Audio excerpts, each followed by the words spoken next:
Hello， 大家好，我是豆豆。萧炎将净莲妖火的4张残图拼凑完整后，顿时一愣。完整的古图上的确有一幅山水纹路，但却并没有确切的目标和路线。看着这张像是随手所画的山水图，萧炎心头一沉，努力的让自己冷静下来。药老让萧炎滴一滴血试试，见自己的鲜血进入古图后，依旧没有丝毫反应。萧炎的心中十分失望，既然古图无用，那也不必留着了。药老看萧炎二话不说，直接用异火燃烧古图，刚想出声拦住他，却发现异火竟然烧不掉古图。萧炎的异火乃是融合4种异火而成，威力足可分山逐海。这看似一扯就破的古图，竟然在异火中安然无事，其中必有问题。萧炎加大火力，随着火焰越来越猛烈，古图上的纹路逐渐变亮，仿佛要破图而出一般。突然，古图猛地一颤，一道道纹路从中飞跃而起，化为古老的文字，悬浮在半空上。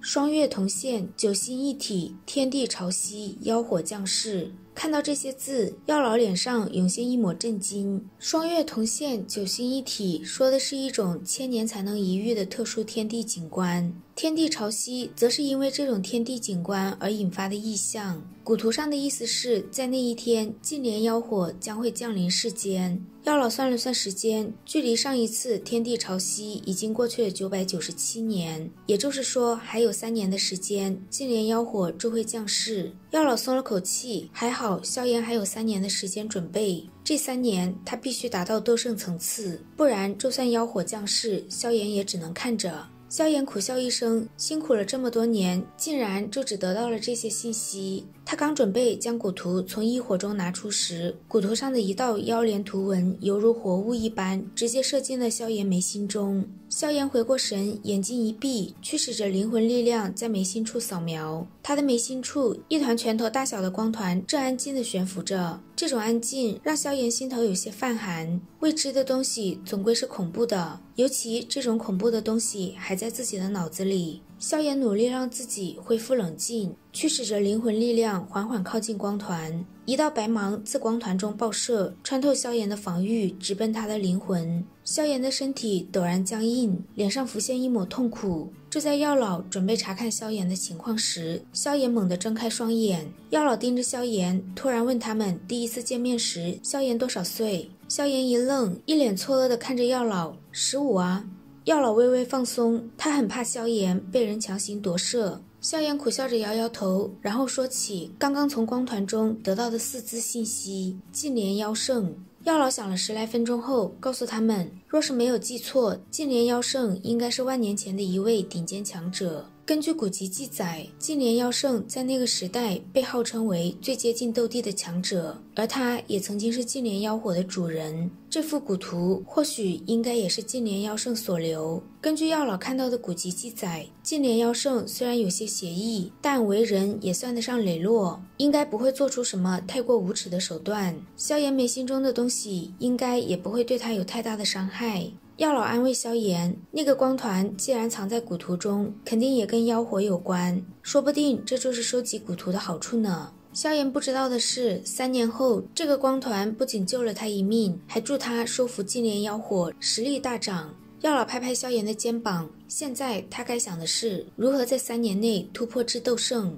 以净莲妖火的威力，就算是药老遇见他，也只会变成他的火奴。火奴就是被异火控制的火焰奴隶。不过，只有一些极度强悍的异火才具备这种能力。按萧炎的猜测，怕是只有排名前3的异火才能办到。药老说，萧炎的机缘还是挺不错的。本来按照正常来说，萧炎想要3年内达到斗圣几乎不可能。但现在菩提古树出世，只要他能得到菩提心，一切都还有希望。虽说莽荒古域很危险，但萧炎手中有一枚菩提子。菩提子能让他对菩提古树有所感应，这就是萧炎的优势。萧炎几人回到星陨阁没几天，有关菩提古树的情报就传遍了整个中州。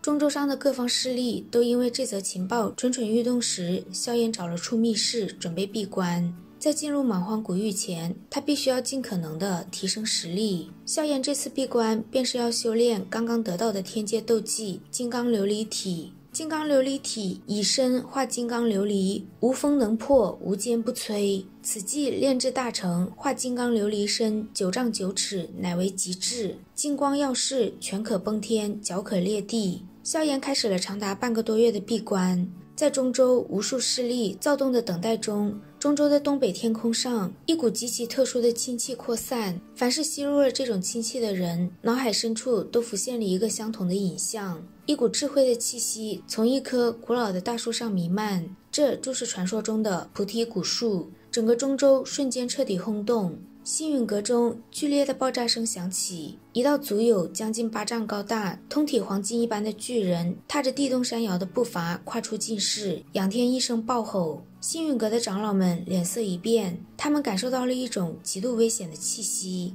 仿佛这个大家伙只要一拳挥过来，就会将他们直接轰成肉酱一般。要知道，这些长老们实力最差的也在斗尊层次，强的也有处于8星甚至9星的斗尊强者。就在他们严阵以待时，药老和彩铃等人闻风赶来，得知这个金黄巨人是萧炎所化，众长老都有些惊愕。一阵金光爆射，萧炎再度变回以前那种消瘦的身形。他摇了摇头，有些可惜，他修炼出来的金刚琉璃体才7丈左右，距离巅峰的9丈9尺还是有着不小的距离。不过他也知道自己的进展速度已经算很不错了。之所以只到7丈左右，也是因为受身体强度的限制。等他能再度得到一些淬炼肉体的天材地宝，说不定就能够一跃达到9丈9尺。到那时，萧炎有信心，变身后的他能一拳打爆一名普通的斗尊巅峰强者。药老告诉萧炎，菩提古树出事的情报已经确定。